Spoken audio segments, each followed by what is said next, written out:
Exam ഒക്കെ കഴിഞ്ഞ് vacation മോഡിലായിരിക്കും അല്ലേ? പക്ഷേ SSLC എക്സാം കഴിഞ്ഞാലും നിങ്ങളുടെ മുന്നിലുള്ളത് ഇനി എന്തെടുക്കും അല്ലേ, ഇനി ഏതെടുക്കും എന്നുള്ള ഓപ്ഷൻസിനെ കുറിച്ചൊക്കെ കൺഫ്യൂഷൻസ് ടെൻഷൻസ് ഒക്കെ ആയിരിക്കും. അതിനെക്കുറിച്ചുള്ള അറിവ് നിങ്ങൾക്ക് ഇനി ഇങ്ങനെ തേടിക്കൊണ്ടിരിക്കുകയായിരിക്കും. അപ്പം ഇപ്പം കുറേ പേർക്കും ചിന്തിക്കുന്ന ഒന്നാണ്, എങ്ങനെ സയൻസ് എടുക്കണോ അത് ഏത് വിഷയം എടുക്കും എന്നുള്ളത് അല്ലേ?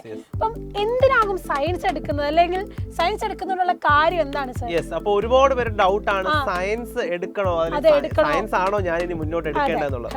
അപ്പോൾ ഓഫ് കോഴ്സ് ഒരു സയൻസ് എടുക്കണമെന്നുണ്ടെങ്കിൽ ആദ്യം സയൻസ് എടുക്കുന്ന ഒരു കുട്ടിയുടെ ഒരു ഏറ്റവും വലിയൊരു ക്വാളിഫിക്കേഷൻ ഉണ്ട് ടീച്ചറെ, എന്തായിരിക്കും എന്താണെന്നുള്ളത് നമുക്കറിയാം, ഒബ്സർവേഷൻ സ്കില്ല് തന്നെയാണ്. അപ്പൊ സയൻസ് എടുക്കുന്ന ഏതൊരു സ്റ്റുഡന്റിനും ഏറ്റവും അത്യാവശ്യം എന്ന് പറയുന്നത് ഒബ്സർവേഷൻ സ്കിൽ ഉണ്ടാകുക എന്നുള്ളതാണ്. അപ്പോൾ ഒബ്സർവേഷൻ സ്കില്ലുള്ള ഒരു കുട്ടിയെ സംബന്ധിച്ച് ഫിസിക്സും കെമിസ്ട്രിയും അല്ലെങ്കിൽ ബയോളജിയും മാത്സും ഒക്കെ പഠിക്കുമ്പോൾ ഒരു എന്തൂസിയാസം നിങ്ങൾക്ക് അതിനകത്ത് ഒരു എന്താ പറയുക സന്തോഷം നിങ്ങൾക്ക് ലഭിക്കും. അപ്പോൾ അങ്ങനെ സയൻസ് പഠിക്കാൻ വളരെയധികം താല്പര്യമുണ്ടോ എന്നുള്ളതാണ് നിങ്ങൾ ആദ്യം ചെക്ക് ചെയ്യേണ്ടത്. നിങ്ങൾക്ക് ഇത് പഠിക്കുമ്പോൾ ആ ഒരു ക്യൂരിയോസിറ്റി കിട്ടുന്നുണ്ടോ, മുന്നോട്ട് പഠിക്കാൻ ഇത് താല്പര്യം നിങ്ങൾക്ക് തോന്നിയൊരു സബ്ജക്റ്റുകളാണോ, ഇതാദ്യം നിങ്ങൾ കൺഫേം ചെയ്യും.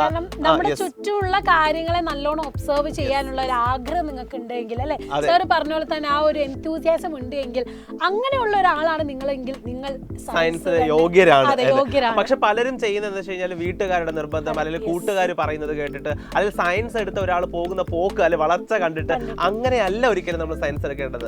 നമ്മൾ നമ്മളുടെ ലൈഫാണ് ജീവിക്കുന്നത്. അപ്പൊ നമ്മുടെ കരിയർ എന്താകണം, നമ്മുടെ ബ്രെയിൻ എങ്ങനെ വർക്ക് ചെയ്യുന്നുള്ളത് നമുക്കേ അറിയാം. അപ്പൊ നമ്മുടെ താല്പര്യം അനുസരിച്ച് മാത്രമായിരിക്കണം നമ്മൾ സയൻസ് ചൂസ് ചെയ്യേണ്ടത്. അപ്പോൾ ഈ പറഞ്ഞ സ്കില്ലെല്ലാം നിങ്ങൾക്കുണ്ട്, ഈ സബ്ജക്റ്റുകൾ ഓഫ് കോഴ്സ് ഇത് നമുക്കറിയാം നല്ല ഡെപ്തിൽ പഠിക്കുന്നതാണ്. ഫിസിക്സ് കെമിസ്ട്രി ബയോ മാത്സും എല്ലാം നല്ല രീതിയിൽ പഠിക്കാനുണ്ട് ഹയർ സെക്കൻഡറിയിൽ.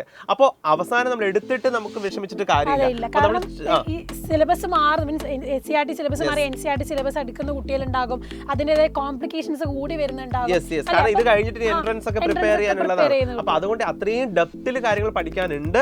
അപ്പൊ അതുകൊണ്ട് തന്നെ അത് മനസ്സിൽ വെച്ചുകൊണ്ട് വേണം സയൻസ് എടുക്കണം എന്ന തീരുമാനത്തിലേക്ക് നിങ്ങൾ എത്തേണ്ടത്. അപ്പോൾ ഈ പറഞ്ഞ ക്വാളിഫിക്കേഷൻസ് ഒക്കെ നിങ്ങൾക്ക് ഉണ്ട് എങ്കിൽ welcome to the world of science.